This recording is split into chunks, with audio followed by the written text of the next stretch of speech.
শাপলা চত্বরে মারা গেছে অ্যাটলিস্ট কমপক্ষে, এবং এটা তারা আইডেন্টিফাই করতে সক্ষম হয়েছে। 5ই মে মতিঝিলের শাপলা চত্বরে রাস্তাগুলো সব বন্ধ করে দিয়ে, পাতি নিভাই দিয়ে ক্লিয়ারিং অপারেশন চালানো হলো।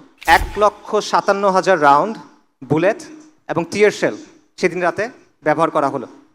হুকুমদাতা ছিল খুনি হাসিনা। হত্যাকাণ্ডে অংশ নিল কারা? র্যাব, বিজিবি, পুলিশ এবং যুবলীগ। হাসিনা সংসদে দাঁড়ায় বলছিল যে ওরা রং মেখে শুয়েছিল ওখানে, কেউ মারা যায় না ওখানে। এটা তারা বলল যে 61 জন মানুষ শাপলা চত্বরে মারা গেছে অ্যাটলিস্ট কমপক্ষে। শাপলা কেবলমাত্র শাহবাগের প্রতিক্রিয়া না, শাপলা কেবল একদিনের আন্দোলন না, শাপলা হলো ফিরিঙ্গিদের চাপায় দেওয়া সেকুলার ব্যবস্থার বিরুদ্ধে, ফিরিঙ্গিদের চাপায় দেওয়া নিজামের বিরুদ্ধে বিদ্রোহ করে নিজামে ইসলাম কায়েম করার তামান্না। 5ই অগস্টের কথা চিন্তা করেন, তখন অনেক মানুষের একটা প্রশ্ন ছিল, এই লং মার্চ হবে, সবাই কি আসবে, এই যে হাসিনা সে কি আসলে যাবে? তখন আমি একটা লেখা লিখছিলাম, তখন আমি বলছিলাম এত কিছু চিন্তা করার দরকার নাই। কে ডাক দিল, কে ডাক দিল না, কে কালকে থাকলো, কে কালকে থাকলো না, এগুলো নিয়ে চিন্তা করেন না, রাস্তায় নেমে যান। ইতিহাস সাক্ষ্য দেয় এখানে 550 বছর মুসলিমদের শাসন ছিল, ইনশাল্লাহ এখানে আবার ইসলামী শাসন কায়েম হবে। বিসমিল্লাহ ওয়াসসালাতু ওয়াসসালামু আলা রাসূলিল্লাহ ওয়া আলা আলিহি ওয়া সাহবিহি ওয়া সাল্লামা তাসলিমান কাসীরা, আম্মা বাদ। রাব্বি ইশরাহ লি সাদরি ওয়া ইয়াসসির লি আমরি ওয়াহলুল উকদাতাম মিন লিসানি ইয়াফকাহু কওলি। আসসালামু আলাইকুম ওয়া রাহমাতুল্লাহি ওয়া বারাকাতুহু। আলহামদুলিল্লাহ, আমরা আজকে সবাই এই মজলিসে সহি সালামতে এসে উপস্থিত হতে পারছি, এজন্য আমরা মহান আল্লাহ শুকরিয়া আদায় করি।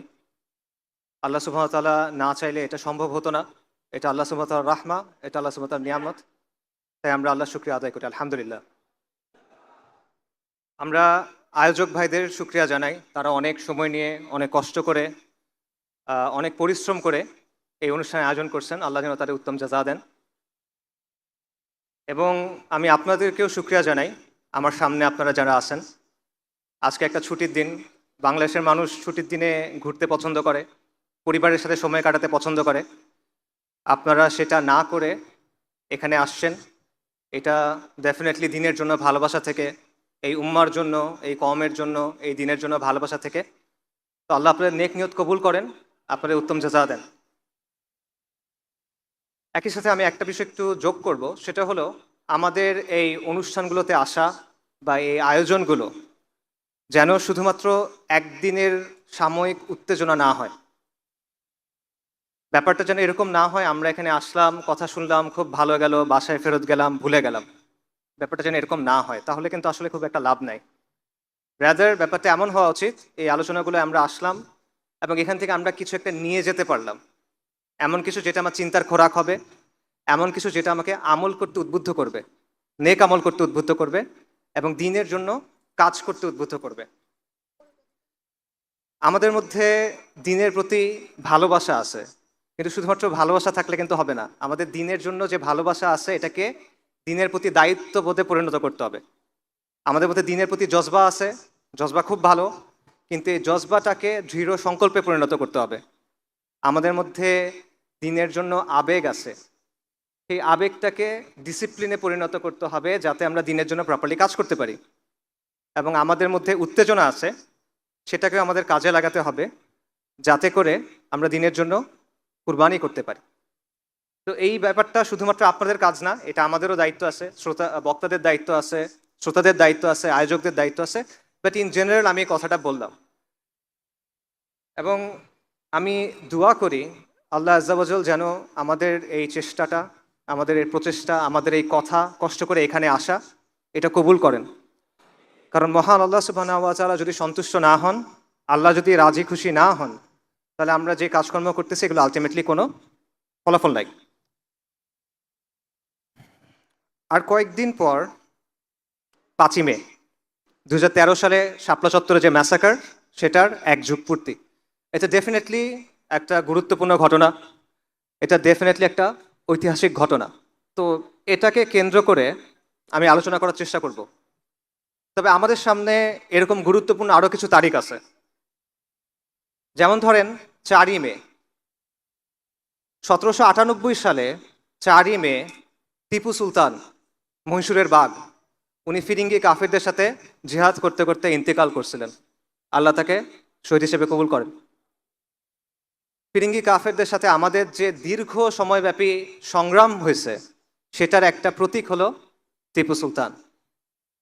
আরেকটা গুরুত্বপূর্ণ তারিখ আছে, 6ই মে। 1831 সালে 6ই মেতে বালাকোটের ময়দানে ইমাম সৈয়দ আহমেদ শহীদ এবং শাহ ইসমাইল শহীদ এবং তাদের জামাতের অনেক মুমিন মুজাহিদ শাহাদাত বরণ করছিলেন। এটা আমাদের সবার অনুপ্রেরণার একটা মূল জায়গা। বালাকোট উপমহাদেশে যতগুলো দিনী ধারা আছে, সবগুলো কোনো না কোনোভাবে দেখবেন সৈয়দ আহমেদ শহীদের যে মকবুল জামাত, সেটার সাথে তাদের একটা সম্পর্ক আছে। আকাবিরে দেওবন্দ সৈয়দ আহমেদ শহীদের জামাতের সাথে সম্পৃক্ত।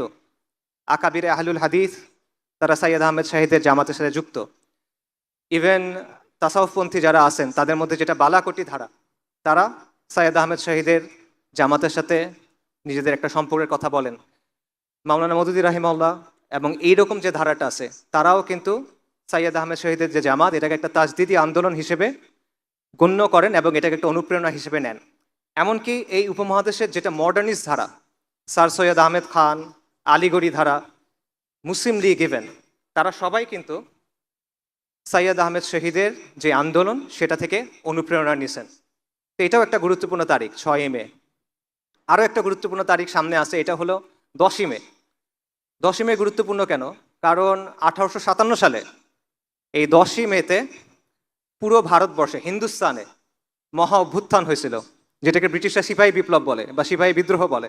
এটা আসলে সিপাহী বিদ্রোহ ছিল না, এটা ছিল ফিরিঙ্গি শাসনের বিরুদ্ধে হিন্দুস্তানের মানুষের, বিশেষ করে মুসলিমদের একটা সশস্ত্র অভ্যুত্থান। তো এটাও আমাদের আজাদির যে সংগ্রাম, সেটার খুব গুরুত্বপূর্ণ একটা অধ্যায়। এবং এই সবগুলো তারিখ দেখেন কাছাকাছি পড়ে গেছে, 4ই মে, 5ই মে, 6ই মে, 10ই মে। এবং আমি মনে করি এটা শুধুমাত্র তারিখগুলো কাছে পড়া না, এই ব্যাপারগুলো আসলে একটা আরেকটার সাথে জড়িত। টিপু সুলতানের যে সংগ্রাম, সৈয়দ আহমেদ শহীদের যে সংগ্রাম, 1857 সালের সশস্ত্র অভ্যুত্থান, মহা অভ্যুত্থান এবং শাপলা চত্বরের যে ঘটনা, এই সবগুলো আমি মনে করি একই সুতোয় গাঁথা। শুধু এই ঘটনা না, এরকম আরও অনেক ঘটনা আছে যেগুলো একই সিলসিলার অংশ, এবং এটাই হলো আমাদের আজাদির আন্দোলনের ধারাবাহিকতা, এবং এটা নিয়ে আমার আজকের আলোচনা। তো আমি বলছিলাম যে শাপলা দিয়ে শুরু করব, তাই শাপলার ঘটনা নিয়ে অল্প একটু কথা বলি। আপনারা সবাই জানেন, তাও আমি অল্প কিছু বলি। 2013 সালে শাপলা চত্বরের ঘটনা ঘটে, মতিঝিলে শাপলা চত্বরের ম্যাসাকার ঘটে। বেসিক্যালি আওয়ামী লীগ যুদ্ধাপরাধের বিচারের নামে একটা প্রহসনের ট্রাইব্যুনাল চালু করে। সেখানে বাংলাদেশ জামাত ইসলামের কিছু নেতাকে প্রথমে যাবজ্জীবন কারাদণ্ড দেওয়া হয়। এটার প্রতিবাদে বাংলাদেশে সেকুলারদের সবচেয়ে উগ্র যে অংশটা, তারা শাহবাগে একটা জমায়েত শুরু করে এবং তারা ফাঁসির দাবি করে। এটাকে সমর্থন দেয় কে? আওয়ামী লীগ সরকার। আওয়ামী লীগের ট্রাইব্যুনাল, সেই ট্রাইব্যুনালের রায়, সেটার বিরুদ্ধে প্রতিবাদ হচ্ছে, সেটাকে পৃষ্ঠপোষকতা করতেছে আওয়ামী লীগ। এবং মিডিয়ার মাধ্যমে, সাংস্কৃতিক অঙ্গনের মাধ্যমে ব্যাপক হাইপ তোলা হয়, একটা উন্মাদনা তৈরি করা হয়, এবং পেছন থেকে এখানে সমর্থন দেয় কলকাঠি নাড়ে ভারত। এটা হলো শাহবাগের গণজাগরণ মঞ্চ। হেফাজতুল ইসলামের যে উত্থান, সেটা ঘটে অন্য একটা কারণে। সেটা কি? শাহবাগে তারা নানা ধরনের অশ্লীলতা করে, নানা ধরনের বেহায়াপনা চলে, বাঙালি সংস্কৃতির নামে নানা পৌত্তলিক কার্যক্রম চলে। কিন্তু মূল যে ট্রিগার ছিল, সেটা হলো গণজাগরণ মঞ্চের যে অর্গানাইজাররা ছিল, যারা এর আয়োজক ছিল, এদের মধ্যে গুরুত্বপূর্ণ একটা অংশ ছিল ইসলাম বিদ্বেষী, ভয়ঙ্কর রকমের ইসলাম বিদ্বেষী। তারা বিভিন্ন ব্লগে আল্লাহ রসুল সাল্লাল্লাহু আলাইহি ওয়াসাল্লাম, সাহাবায়ে কেরাম রাদিয়াল্লাহু আনহুম আজমাইন এবং আমাদের আম্মা উম্মাহাতুল মুমিনিন রাদিয়াল্লাহু আনহুম আজমাইন, তাদের নিয়ে প্রচণ্ড অশ্লীল কটূক্তি করে। যখন এই গণজাগরণ মঞ্চের আয়োজকদের একজন নিহত হয়, তখন এই বিষয়গুলো সামনে চলে আসে এবং তখন হেফাজতে ইসলামের উত্থান ঘটে। হেফাজতে ইসলাম 13 দফা দাবি নিয়ে সামনে আসে, যার মধ্যে প্রধান দাবি ছিল এই ইসলাম অবমাননাকারীদের শাস্তি এবং ব্লাসফেমি আইন প্রণয়ন। একদিকে সরকারের পৃষ্ঠপোষকতায় গণজাগরণ মঞ্চের আন্দোলন চলতেছে, অন্যদিকে সারা বাংলাদেশের ধর্মপ্রাণ মুসলিমরা সকল ঘরানার তারা হেফাজতে ইসলামের আন্দোলনকে সমর্থন দিচ্ছে। হেফাজতে ইসলামের আন্দোলনের বিভিন্ন কর্মসূচি আসলো। এপ্রিলে লং মার্চ হলো 6 এপ্রিল। তারপর 5 মে ঢাকা অবরোধ কর্মসূচি ঘোষণা করা হলো। লক্ষ লক্ষ মানুষ আল্লাহ রসুল সাল্লাল্লাহু আলাইহি ওয়াসাল্লামের ভালোবাসায় ঢাকায় আসলো, তসবিহ হাতে নিয়ে, ইমান বুকে নিয়ে, গামছার মধ্যে মুড়ি বেঁধে, জায়নামাজ নিয়ে, মাথায় টুপি দিয়ে তারা আসলো। কেন আসলো? শান্তিপূর্ণভাবে জমায়েত করতে। কারণ তারা আল্লাহ রসুল সাল্লাল্লাহু আলাইহি ওয়াসাল্লামের যে অবমাননা হয়েছে এটা মানতে পারে নাই, এই জন্য তারা আসলো। তাদের সাথে কি করা হইলো? 5 মে মতিঝিলের শাপলা চত্বরে রাস্তাগুলো সব বন্ধ করে দিয়ে, পাতি নিভাই দিয়ে ক্লিয়ারিং অপারেশন চালানো হলো। 1,57,000 রাউন্ড বুলেট এবং টিয়ার শেল সেদিন রাতে ব্যবহার করা হলো এবং সেখানে একটা ম্যাসাকার হলো। এই ম্যাসাকারের হুকুমদাতা ছিল খুনি হাসিনা এবং এটার মূল পরিকল্পনাকারী ছিল, এই নামগুলো আপনারা এখন সবাই চেনেন, জিয়াউল আহসান, আয়নাঘরের কারিগর যাকে বলা হয়, তারেক সিদ্দিকী, শেখ হাসিনার সামরিক সচিব, এরা। এবং এই হত্যাকাণ্ডে অংশ নিল কারা? র্যাব, বিজিবি, পুলিশ এবং যুবলীগ। সরকার দাবি করলো কেউ মারা যায় নাই। ওই সময় কিছু ছবি ভাইরাল হয়েছিল, আপনারা অনেকে দেখছেন। শাপলা চত্বরে পড়ে আছে শরীরে রক্ত, মানুষ মারা যাওয়ার সময় শরীর কাঁপে, ওরকম কাঁপার কিছু ভিডিও ছিল। এগুলোর ব্যাপারে এগুলো ভাইরাল হয়েছিল। তখন হাসিনা সংসদে দাঁড়ায় বলছিল যে ওরা রং মেখে শুয়েছিল ওখানে, কেউ মারা যায় না ওখানে, এটা তারা বলল। কিন্তু বাংলাদেশের একটা মানবাধিকার সংস্থা অধিকার, তারা একটা ফ্যাক্ট ফাইন্ডিং রিপোর্ট করলো এবং তারা রিপোর্টের পর বলল যে 61 জন মানুষ শাপলা চত্বরে মারা গেছে অ্যাটলিস্ট, কমপক্ষে, এবং এটা তারা আইডেন্টিফাই করতে সক্ষম হয়েছে। এই রিপোর্টটা করার কারণে অধিকারের তৎকালীন যিনি প্রধান ছিল তাকে হাসিনা সরকার জেলে দেয়। তিনি এখন বাংলাদেশের একজন উপদেষ্টা, আদিলুর রহমান সাহেব। কিন্তু ওই দিন আসলে কতজন মারা গেছিল এটা এখনো পর্যন্ত নিশ্চিতভাবে বলা যায় না। সম্প্রতি একটা তথ্য পাওয়া গেছে, সেটা হলো 13 সালের মে মাসে আঞ্জুমান মফিদুল ইসলাম, এটা নাম শুনছেন আপনারা, বেওয়ারিশ লাশ দাফন করে। 13 সালের মে মাসে তারা 260 থেকে 270টা অতিরিক্ত বেওয়ারিশ লাশ দাফন করছে। অর্থাৎ 13 সালের মে মাসের আগে এবং পরে অ্যাভারেজে প্রতি মাসে তারা 90 থেকে 110টা বেওয়ারিশ লাশ দাফন করত। কিন্তু ওই মাসে তারা লাশ দাফন করছে 367টা, অর্থাৎ প্রায় 260 থেকে 270টা বেশি ওই মাসে। তাহলে অধিকারের ওখানে আমরা পাচ্ছি 61, এখানে পাচ্ছি 60 বা 260 বা 270, তার মানে 300-র বেশি, অ্যাটলিস্ট 300-র বেশি মুমিন মুসলমান সেদিন সেখানে জীবন দিয়েছেন, আল্লাহ তাআলা শহীদ হিসেবে কবুল করেন। এটার প্রতিক্রিয়া কি হয়েছিল? সুরঞ্জিত সেনগুপ্ত, আওয়ামী লীগের মন্ত্রী, সংসদে দাঁড়ায় বলছিল হেফাজত সুবহানাল্লাহ বলতে বলতে পালায় গেছে। বাংলাদেশের পত্রিকাগুলোতে খবর আসছিল ঢাকায় হেফাজতের তাণ্ডব। পত্রিকাগুলো নিউজ করছিল যে হেফাজত নাকি বায়তুল মুকাররমের বইয়ের মার্কেটে ঢুকে কোরআনের মুসহাফে আগুন দিছে।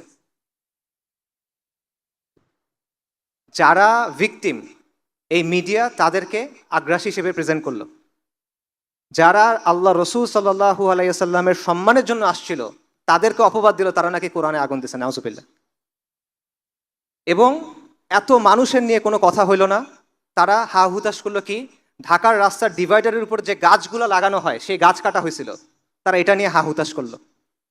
300 জনের বেশি মানুষ মারা গেল, এটা নিয়ে কথা নাই। ঢাকার রাস্তায় গাছ কাটা হয়েছে, এটা নিয়ে তাদের আফসোস। এটা হলো আমাদের দেশের সুশীল সমাজ, এটা হলো আমাদের দেশের মিডিয়া, এটা হলো আমাদের দেশের সাংস্কৃতিক অঙ্গনের বাস্তবতা। এই শহীদদের মধ্যে একজন ছিল বুয়েটের ছাত্র রেহান আহসান।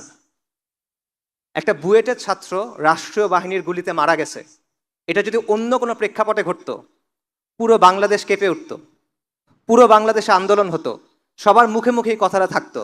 রেহান আহসানকে নিয়ে কোনো কথা হয় নাই। কেন হয় নাই? কারণ সে ইসলামের জন্য গেছিল এখানে, কারণ সে মুসলিম পরিচয় নিয়ে গেছিল, কারণ সে হুজুরদের সাথে গেছিল, কারণ সে আল্লাহ রসুল সাল্লাল্লাহু আলাইহি ওয়াসাল্লামের শান এবং মানের জন্য, মর্যাদার জন্য সেদিন সেখানে গেছিল এবং প্রাণ দিতে হয়েছিল। হেফাজতের শাপলা চত্বরের এই ঘটনার সিগনিফিকেন্স কি? এটা সিগনিফিকেন্স হলো ১/১১ পর তো হাসিনা মোট ৩ টার্ম ছিল, রাইট? ৩ মেয়াদ সে ছিল। প্রথম মেয়াদের দুটা ঘটনা খুব সিগনিফিকেন্ট, একটা হলো পিলখানার ঘটনা, একটা হলো শাপলা চত্বরের ঘটনা। শাপলা চত্বরের ঘটনার পর হাসিনা এবং আওয়ামী লীগ অনেক বেশি বেপরোয়া হয়ে ওঠে।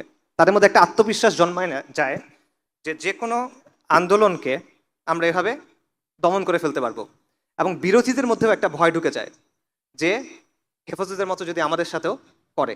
এবং এর ফলে যেটা হলো, আওয়ামী, যেটাকে সবাই আওয়ামী ফ্যাসিবাদ বলে, আমি আওয়ামী জাহেলিয়াত বলি, আওয়ামী জাহেলিয়াত এই শাপলা চত্বরের ঘটনার পর একটা অ্যাডভান্স স্টেজে প্রবেশ করলো। এবং এই সময় যে বাংলাদেশের সমাজ এটা নিয়ে কথা বলে নাই, বাংলাদেশে বিশেষ করে বাংলাদেশের আরবান মিডল ক্লাস মানে শহুরে মধ্যবিত্ত শ্রেণী, তারা যে এটা নিয়ে কথা বলে নাই, এটার মাসুল পুরা বাংলাদেশকে দিতে হয়েছে আরো ১১ বছর পর্যন্ত, ২০২৪ সাল পর্যন্ত। আজকে ১২ বছর পার হয়ে গেছে, এখনো রেহান আহসানদের হত্যার বিচার হয় নাই, এখনো শাপলা চত্বরের গণহত্যার বিচার হয় নাই, অবমাননাও এখন বন্ধ হয় নাই। এখনো রাখাল রাহার মতো অনেক মানুষ আল্লাহ এবং তার রসুল সাল্লাল্লাহু আলাইহি ওয়াসাল্লামকে নিয়ে অবমাননার কথা বলে, এখনো এটা বাংলাদেশে চলতেছে। শাপলাকে কিভাবে দেখা উচিত, শাপলা চত্বরের ঘটনাটাকে কিভাবে দেখা উচিত? এটা দুইভাবে দেখা যায়। এটা একটা দেখার উপায় হলো যে একদিকে শাহবাগে উগ্র সেকুলারদের উত্থান ঘটছিল, এবং এটার প্রতিক্রিয়া হিসেবে বাংলাদেশের রক্ষণশীল যে সমাজ, বাংলাদেশের ধর্মপ্রাণ যে অংশটা, এটার প্রতিক্রিয়া হিসেবে তাদের প্রতিক্রিয়া ছিল হেফাজত ইসলামের আন্দোলন। এটা হলো একটা দৃষ্টিভঙ্গি, এবং এই আন্দোলনটাকে হাসিনা মোকাবেলা করার জন্য প্রচণ্ড রাষ্ট্রীয় শক্তি ব্যবহার করছিল, যে কারণে এই ম্যাসাকার ঘটছে। এটা হলো একটা দৃষ্টিভঙ্গি। কিন্তু আমি ব্যাপারটা এভাবে দেখি না। আমার কাছে শাপলা একটা সংগঠনের একটা কর্মসূচি না, আমার কাছে শাপলা একটা দিনের একটাও ঘটনা না। আমার কাছে শাপলা হলো একটা চেতনার নাম, একটা আদর্শের নাম, এবং একটা স্বপ্নের নাম। শাপলা হলো অনেক লম্বা একটা সংগ্রামের একটা ধারাবাহিকতা, যেটা এখনো শেষ হয় না, যেটা আরো চলবে। শাপলা হলো কুফরি নিজামের বিরুদ্ধে, কুফরি শক্তির বিরুদ্ধে এই কওমের এবং এই জমিনের যে মুসলিমরা আছে তাদের যেই ক্রমাগত সংগ্রাম, তাদের যে ক্রমাগত আন্দোলন, সেটার একটা ধারাবাহিকতা যেটা বহু শতাব্দী ধরে চলমান, এবং এটারই একটা অধ্যায় হলো শাপলা চত্বর। এটা আমার মত, এবং এই সংগ্রামটাকেই আমি বলতেছি আমাদের আজাদির সংগ্রাম, এবং এটা নিয়ে আজকে আলোচনা। আজাদির আন্দোলন বা আজাদির সংগ্রাম, এটা দুটো অর্থ হয়। একটা অর্থ হলো প্রচলিত অর্থ, যে স্বাধীনতার আন্দোলন, যে আমাদের ২০০ বছর ইংরেজদের শাসন ছিল, এরপর আমরা উপমহাদেশের মুসলিমরা বা হিন্দুস্তানের মুসলিমরা তার একটা নিজস্ব রাষ্ট্র পাইছে পাকিস্তান, এটা একটা আজাদি ছিল। ৭১ সালে বাংলাদেশ হয়েছে, এটা একটা আজাদি ছিল। তারপর হাসিনার আওয়ামী জাহিলিয়াতের পরে ২৪ সালে হাসিনার পতন হয়েছে, এটাও একটা আজাদি। এটা একটা ব্যাখ্যা আছে, আমি এটা মনে করি না। আমার মতে আমি আজাদি শব্দটা অন্য একটা অর্থে ব্যবহার করতেছি, সেটা হলো আজাদির আন্দোলন হলো ওই আন্দোলন যেটা এই জমিনের মুসলিমরা শুরু থেকে করে আসতেছে, এবং এই আন্দোলন এখনো শেষ হয় নাই। এই জমিনে মুসলিমদের হিস্ট্রি যদি আপনি দেখেন, তাহলে দেখবেন ক্রমাগত এখানে দুয়াত আসছেন, ক্রমাগত এখানে অলি আউলিয়ারা আসছেন, ক্রমাগত এখানে মাশায়েখরা আসছেন, এবং তারা এখানে মজলুম মানুষের পক্ষে দাঁড়াইছেন, তারা এখানে কুফরি এবং শিরকি শক্তির বিরুদ্ধে প্রতিরোধ গড়ে তুলছেন, দাওয়ার কাজ করছেন, ইসলার কাজ করছেন, জিহাদের কাজ করছেন, এবং এই কন্টিনিউয়াস একটা ধারা আপনি দেখবেন চলমান। আমি মনে করি এইটা হলো আমাদের আজাদির আন্দোলন, কারণ আজাদির অর্থ হলো মুক্তি, রাইট? তো মানুষের মুক্তি কখন আসে? মানুষের মুক্তি কোন সময় আসে? মানুষের মুক্তি আসে যখন সে কুফর এবং শিরকের অন্ধকার থেকে বের হয়ে তাওহীদ এবং ইমানের আলোতে আসে। এটার বাইরে তো আর কোনো মুক্তি নাই। এটার বাইরে দুনিয়াবি সেন্সে অনেক মুক্তি আছে, কিন্তু আলটিমেট যে সেন্স, চিরন্তন যে অর্থ, সেই অর্থে মুক্তি তো এটাই। বাংলা এই বঙ্গভূমিতে, মুসলিম বঙ্গে কন্টিনিউয়াসলি যে ওলামায়ে কেরাম আসছেন, মুজাদ্দিদগণ আসছেন, দায়ীগণ আসছেন, তারা কিসের জন্য এতগুলো কষ্ট করছেন? তারা কিসের জন্য এত কাজ করছেন? কাদেসিয়ার যুদ্ধের একটা বিখ্যাত ঘটনা আছে, আপনারা সবাই জানেন। ইসলামী খিলাফা যখন পারস্য সাম্রাজ্যকে আক্রমণ করলো, মহাবীর রুস্তম তার সামনে মুসলিমদের একজন প্রতিনিধি গেলেন। প্রতিনিধির নাম হলো সাহাবী রবি ইবনে আমর রাদিয়াল্লাহু আনহু। রুস্তম তাকে জিজ্ঞেস করলেন যে তোমরা এখানে কেন আসছো, কি চাও তোমরা মুসলিমরা? উনি তখন বললেন, আমাদেরকে আল্লাহ পাঠাইছেন, আমরা আসছি মানুষকে মানুষের গোলামি থেকে বের করে এক আল্লাহর গোলামির দিকে নেয়ার জন্য। আমরা আসছি মানুষকে দুনিয়ার সংকীর্ণতা থেকে বের করে দুনিয়া এবং আখিরাতের প্রশস্ততার দিকে নেয়ার জন্য। আমরা আসছি ধর্মের অন্যায় এবং অবিচার থেকে মানুষকে দিন ইসলামের আদল এবং ইনসাফের দিকে আনার জন্য। আল্লাহ আমাদেরকে পাঠাইছে তার দিন সহ, যেন সমগ্র মখলুকের কাছে আমরা এই দিনের দাওয়াত নিয়ে যাই। এই জন্যই সাহাবায়ে কেরাম পুরো বিশ্বে দাওয়াত নিয়ে ছড়ায় পড়ছিলেন। এই জন্যই বারবার এই ভূমিতে মুজাদ্দিদগণ আসছেন, দায়ীগণ আসছেন, মাশায়েখগণ আসছেন। এই জন্যই তো তারা কাজ করে গেছেন। তো এটাই হলো ওই ধারা, এটাই হলো ওই সিলসিলা যেটার কথা আমরা বলতেছি। আমরা জাতি রাষ্ট্রকেন্দ্রিক যেই স্বাধীনতা সেটার কথা আমি বলতেছি না, আমি বলতেছি জাহেলিয়াতের অন্ধকার থেকে দিন ইসলামে আসার যে স্বাধীনতা সেটার কথা। এবং এই আজাদির আন্দোলন চলমান, এটা এখনো শেষ হয় নাই। জাতি রাষ্ট্রকেন্দ্রিক আজাদির আন্দোলন শেষ হয়ে গেছে, এটা আপনি বলতে পারেন, কিন্তু দিন ইসলামের জন্য যে আন্দোলন, সেই আন্দোলন এখনো শেষ হয় নাই। এই আন্দোলন কখন শেষ হবে? যখন আমরা মানুষের বাদ মতবাদ ফেলে দিয়ে এক আল্লাহর কালামের দিকে যাব, যখন আমরা তন্ত্রমন্ত্র ফেলে দিয়ে কোরআনের শাসনের দিকে যাব, যখন আল্লাহর জমিনে গায়রুল্লাহ শাসন বাদ দিয়ে আমরা এক আল্লাহর যে বিধান সেটা যখন কায়েম হবে, তখন এই আন্দোলন শেষ হবে। তার আগ পর্যন্ত এই আন্দোলন চলমান থাকবে। তো সেই আন্দোলনের কথা আমি বলতেছি। তো এখানে একটা কথা বলে রাখি, আজকে আমি কি আলোচনা করবো এটা নিয়ে যখন কথা হচ্ছিল, তখন অর্গানাইজার ভাইরা আমাকে বলতেছিলেন যে আলোচনায় আদব এবং আখলাক নিয়ে কিছু নাসিহা করার জন্য। এটা আসলে আমার কাছে একটু খারাপ লাগছে। আদব আখলাক নিয়ে আলোচনা করাটা খারাপ লাগার কিছু না, এটা তো দিন ইসলামের অংশ, অবশ্যই এটা নিয়ে অনেক আলোচনা হবে। নবী সাল্লাল্লাহু আলাইহি ওয়াসাল্লামের হাদিস আছে, মুয়াত্তা মালিকে আসছে, যেটার বক্তব্যটা হলো এরকম যে নবী সাল্লাল্লাহু আলাইহি ওয়াসাল্লামকে পাঠানো হয়েছে সুন্দর চরিত্রকে পরিপূর্ণতা দেওয়ার জন্য। তো আদব এবং আখলাক, সুন্দর আদব এবং আখলাক, এটা তো দিন ইসলামের অংশ, অপরিহার্য অংশ। এটা সবসময় আমাদের আলোচনার মধ্যে থাকবে, এটা নিয়ে কোনো সমস্যা নাই। এটার জন্য আমার খারাপ লাগে নাই। আমার খারাপ লাগছে কারণ ভাইরা এই কথাটা বলতেছেন, কারণ ভাইরা মনে করতেছেন যে ভাইরা এখানে আসবেন তাদের জন্য এই নসিহতটা একটু বিশেষভাবে গুরুত্বপূর্ণ, এবং এটা বাস্তব।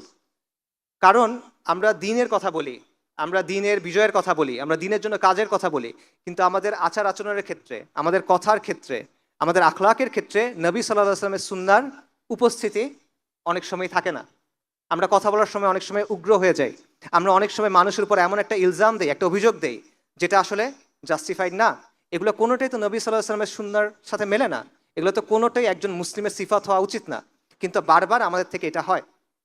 এটা তো বাহ্যিক সুন্নাহ, যেভাবে আপনার পোশাক, আপনি পোশাকের মধ্যে সুন্নাহ পালন করার চেষ্টা করতেছেন, আপনার আদব আখলাকের মধ্যে তো এটা থাকার কথা, কিন্তু আনফর্চুনেটলি এটা আমাদের অনেকের মধ্যে থাকে না।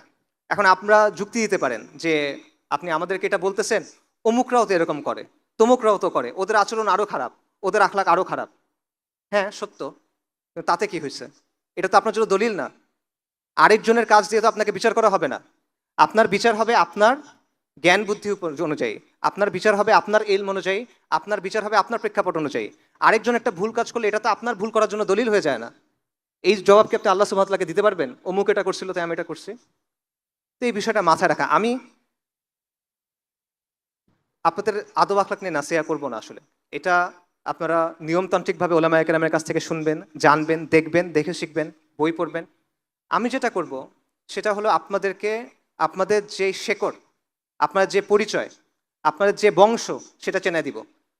কারণ আমাদের অবস্থাটা হয়েছে, আমরা অনেক রইস ফ্যামিলির মানুষ, আমরা অনেক সম্ভ্রান্ত এক সিলসিলার সন্তান, কিন্তু আমাদের পরিচয়টা আমরা ভুলে গেছি, আমাদের শেকড়টা আমরা ভুলে গেছি, আমাদের বংশ পরিচয়টা আমাদেরকে ভুলায় দেওয়া হয়েছে। এবং আমাদের অবস্থা হয়েছে সব কিছু ভুলে আমরা পথে ঘাটে ঘুরে বেড়াচ্ছি এবং আমাদের আচরণ ওরকম হয়ে গেছে। তো এই কারণে আমি আপনাদেরকে আপনাদের বংশটা, আপনাদের পরিচয়টা, আপনাদের আত্মপরিচয়ের শেকড়টা চেনাই দিব।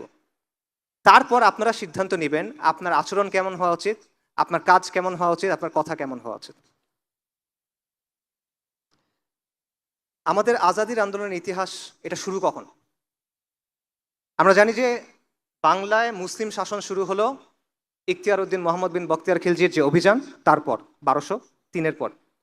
কিন্তু এর বহু আগে বাংলায় কিন্তু ইসলাম আসছে। কত আগে?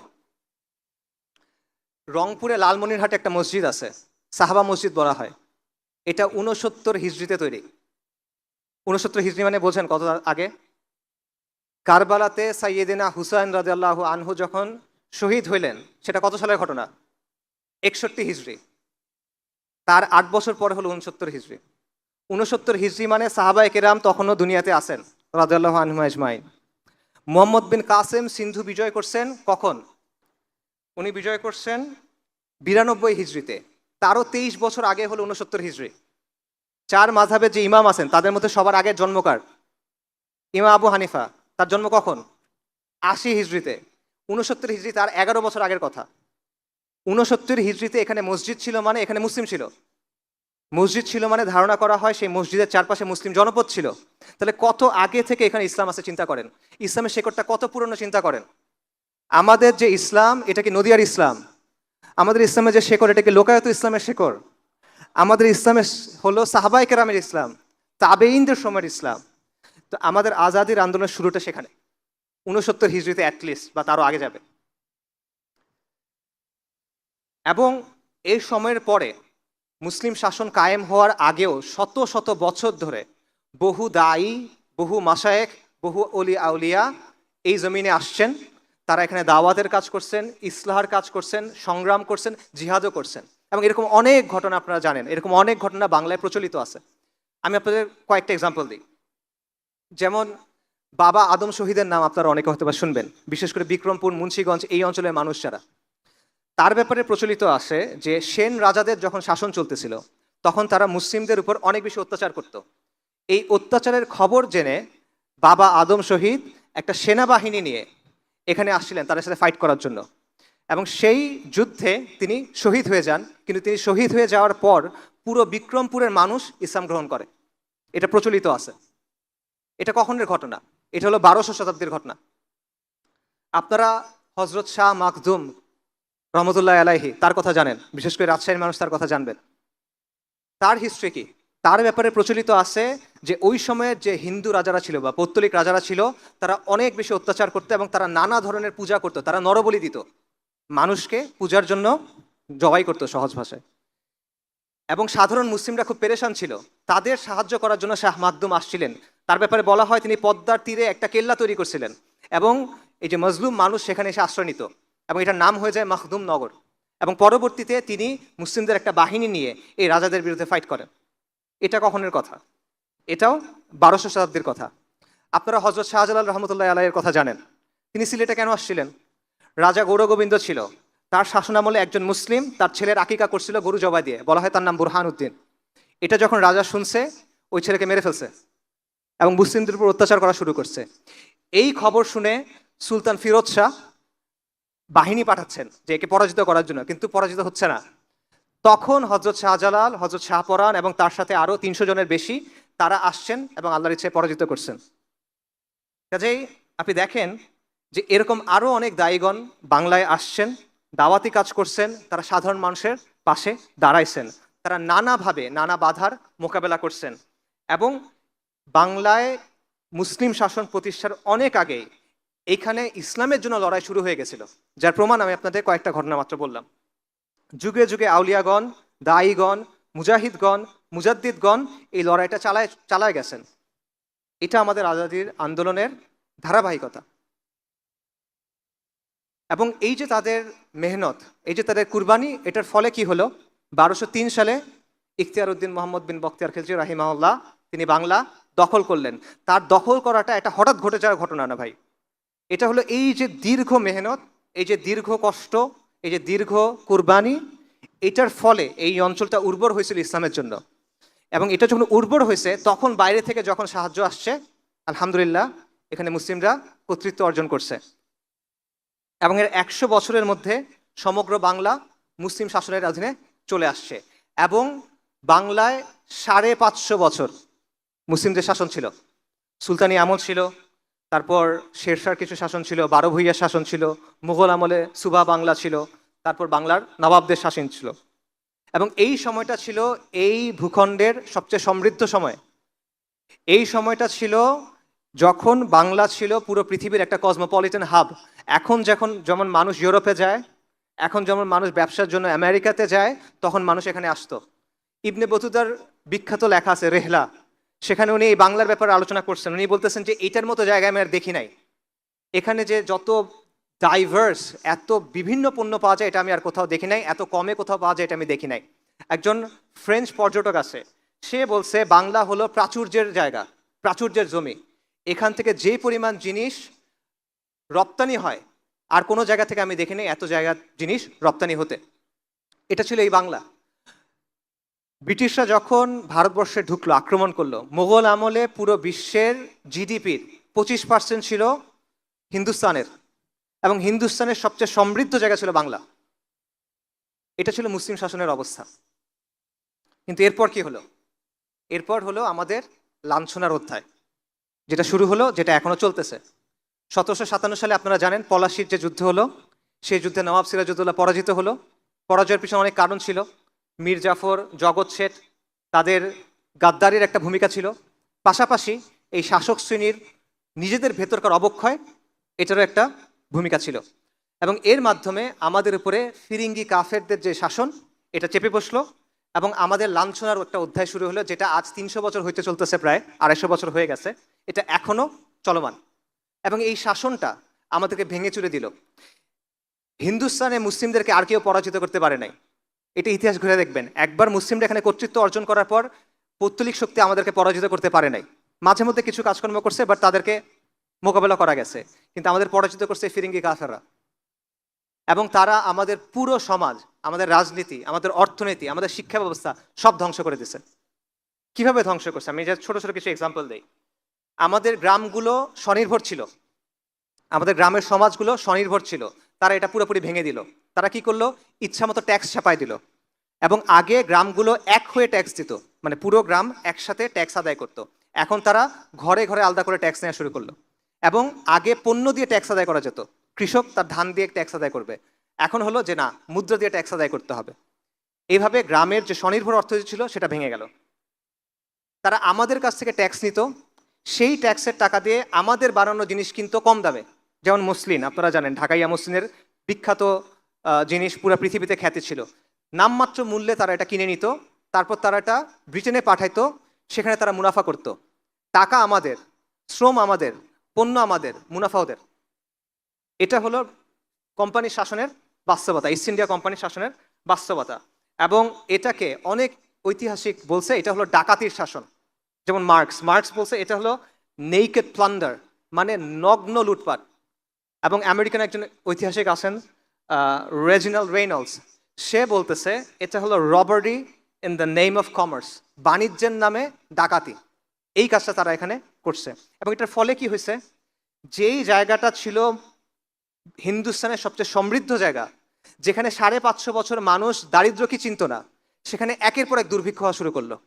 যার মধ্যে বিখ্যাত একটা দুর্ভিক্ষ হলো 76-এর মনন্তর, ইংরেজি 1770 সালে এটা ঘটে। 76-এর মনন্তর, বাংলা হিসেবে বাংলা মাসে 1176। এবং এটা পুরোপুরি মানব সৃষ্ট একটা দুর্ভিক্ষ ছিল। কোম্পানি ফসল হওয়া মাত্র জোর করে নিয়ে গেছে, রপ্তানি করে দিচ্ছে, তারপর চড়া মূল্য দিয়ে দিচ্ছে। সাধারণ মানুষ কিনতে পারতেছে না। কেন পারতেছে না? ওই যে লুটপাট করছে আগে, কিনতে পারতেছে না। এর ফলে কি হলো? মানুষ মারা গেল। কত মানুষ মারা গেল? জনসংখ্যার 1/3, 1.5 কোটি মানুষ মারা গেল। ওই সময়কার ইংরেজদের গভর্নর জেনারেল ওয়ারেন হেস্টিংস বলতেছে প্রতি 16 জনে 6 জন মানুষ মারা গেছে। জনসংখ্যার 1/3 মানুষ মারা গেছে। ইংরেজদের যারা হিস্টোরিয়ান তারা বলতেছে বাবা মা খাবার জন্য সন্তান সন্ততিদের বিক্রি করে দিছে, তাও খেতে পারতেছে না। এবং তারা বলতেছে মানুষ মৃতদেহের শরীর থেকে মাংস নিয়ে খাইছে। এটা হলো কোম্পানির শাসনের বাস্তবতা এটা। এবং এই সময়ে তারা মজমাস্তি করতেছে। ওয়ারেন হেস্টিংস লিখছে এখানে অনেক দুর্ভিক্ষ হচ্ছে, জনসংখ্যার 1/3 মারা গেছে, 1.5 কোটি মানুষ মারা গেছে, মানুষ লিটারেলি মানুষের মাংস খাচ্ছে, কিন্তু আমরা যথেষ্ট রাজস্ব তুলতে পারছি। 3 বছর আগে যে রাজস্ব তুলছি, এবছর এর চেয়ে ভালো রাজস্ব তুলছি, এটা তারা বলতেছে। আমাদের শিক্ষা ব্যবস্থা তারা ধ্বংস করে দিয়েছে। উইলিয়াম অ্যাডামস নামে এক ইংরেজ ঐতিহাসিক আছে, সে বলছে ইংরেজরা এখানে আসার আগে বাংলাদেশে হিন্দুস্তানে না, বাংলাদেশে 80,000 শিক্ষা প্রতিষ্ঠান ছিল। প্রতি 400 জনের জন্য একটা মাদ্রাসা ছিল। এবং এগুলো সব চলতো ওয়াকফের মাধ্যমে, সরকারের না, ওয়াকফের মাধ্যমে চলতো। কমিউনিটি এগুলোকে চালাতো। ইংরেজরা কি করলো? তারা সমস্ত ওয়াকফ বাজেয়াপ্ত করলো, নিষ্কর ভূমি বাজেয়াপ্ত করলো। তার ফলে আমাদের পুরো যে সামাজিক কাঠামোটা ছিল, আমাদের শিক্ষা প্রতিষ্ঠানগুলো ছিল, এই সব কিছু ভেঙে গেল। মুসলিম যেই মধ্যবিত্ত শ্রেণী, এটা নাই হয়ে গেল, রাতারাতি এটা নাই হয়ে গেল। এবং আপনি শিক্ষা অর্জন করতে পারতেছেন না। তারপর তারা কি করলো? তারা রাষ্ট্রীয় কাজে ফার্সি ভাষা ব্যবহার হয়ে আসছে শত শত বছর ধরে, তারা হুট করে সেটা চেঞ্জ করে ইংরেজি করে দিল। মুসলিম তো ইংরেজি পারে না, সে ফার্সি পারে, তো কাজে সে যেতে পারতেছে না, সিস্টেম্যাটিক্যালি এক্সক্লুডেড। এবং তারা নতুন একটা জমিদার শ্রেণী তৈরি করলো, চিরস্থায়ী বন্দোবস্ত সূর্যাস্ত আইন, এটা আপনারা অনেকে নিশ্চয়ই পড়ছেন। এটার মাধ্যমে মুসলিম যেই অভিজাত শ্রেণী ছিল এটাকে মুছে দেওয়া হলো এবং সেটার জায়গায় নতুন একটা জমিদার শ্রেণী তৈরি করা হলো। এই নতুন জমিদার শ্রেণী কারা? এরা হলো যাদের নাম হলো দেব, যাদের নাম হলো মিত্র, যাদের নাম হলো বসাক, যাদের নাম হলো শীল। এরা হলো সেই নতুন জমিদার শ্রেণী। কালকে পর্যন্ত যারা মুসলিমদের অধীনে ছোট ছোট চাকরি করত, এরা এখন মুসলিমদের উপর জমিদার হয়ে গেল এবং এরা কোম্পানির জুনিয়র পার্টনার হিসেবে, ইংরেজদের জুনিয়র পার্টনার হিসেবে আমাদের উপরে শোষণ চালাতে লাগলো। তো এই হলো একটা ছোট্ট সামারি যে ফিরিঙ্গি কাফেরদের শাসনের ফলে আমাদের এখানে কি অবস্থা হয়েছে। 1757 সালে রাজনৈতিক পরাজয়, সামরিক পরাজয়, তারপর চিরস্থায়ী বন্দোবস্ত 1793-এ, সূর্যাস্ত আইন, এটার মাধ্যমে মুসলিম অভিজাত শ্রেণী ধ্বংস হয়ে গেল, শিক্ষা ব্যবস্থা ধ্বংস হয়ে গেল, ওয়াকফ নিষ্কর ভূমি সব তারা নষ্ট করে দিল, আমাদের পুরা সংস্কার ধ্বংস হয়ে গেল। যারা ছিল হিন্দুস্তানের শাসক, যারা ছিল এইখানের কর্তৃত্বের অধিকারী, সম্মান এবং মর্যাদার অধিকারী, তারা অল্প কয়েক দশকের মধ্যে নিরক্ষর, অশিক্ষিত, দুর্বল, লাঞ্ছিত হয়ে গেল। এটা হলো আমাদের লাঞ্ছনার অধ্যায়। এবং একজন আইরিশ দার্শনিক আছে, এডমন্ড বার্গ, বিখ্যাত দার্শনিক, সে বলছে যে কোম্পানি বা ফিরিঙ্গিদের যে শাসনটা এখানে ছিল এটা হলো আ রুল অফ ভায়োলেন্স অ্যান্ড অপ্রেশন, সহিংসতা আর জুলুমের শাসন, আর টাইরানি দ্যাট নেভার রেস্টেড, নিরন্তর স্বৈরাচার, নিরন্তর অত্যাচার। এবং বলছে এটা হলো নেকড়ের শাসন, আ রুল অফ wolves। কিন্তু এখানে আসলে শেষ না, এইখানে আমাদের আজাদির আন্দোলনের নতুন ধারা কিন্তু এই সময়ে শুরু হওয়া। ইংরেজ শাসনের প্রথম 100 বছরে মুসলিমরা কি করছে? তারা একের পর এক বিদ্রোহ করছে। লর্ড ক্লাইভ, সোকল লর্ড, সে ব্রিটেনে এক চিঠি পাঠাইছে, সেখানে সে বলছে মুসলিমরা সবসময় বিদ্রোহের জন্য প্রস্তুত, যখন তারা মনে করে সাফল্যের একটু সম্ভাবনা আছে তারা বিদ্রোহ করে। আরেক সোকল লর্ড ছিল লর্ড ক্যানিং, সে বলছে যে ব্রিটিশ শাসনের প্রথম 100 বছরে মুসলিম মানে ছিল বিদ্রোহ। হিন্দুরা কিন্তু বিদ্রোহ করে নাই, তারা কিন্তু ব্রিটিশ শাসনকে স্বাগত জানাইছে, কিন্তু মুসলিমরা ক্রমাগত একের পর এক বিদ্রোহ করে গেছে। কিরকম? পলাশির ঘটনা হলো 1757 সালে, এর মাত্র 6 বছর পর 1763 সালে একটা জনযুদ্ধ এই বাংলায় শুরু হয়। আপনারা ফকির মজনু শাহর নাম শুনছেন। ফকির মজনু শাহ যে আন্দোলন শুরু করছিলেন সেটা হলো পুরো এই বাংলায় ইংরেজ শাসনের বিরুদ্ধে একটা গেরিলা যুদ্ধ।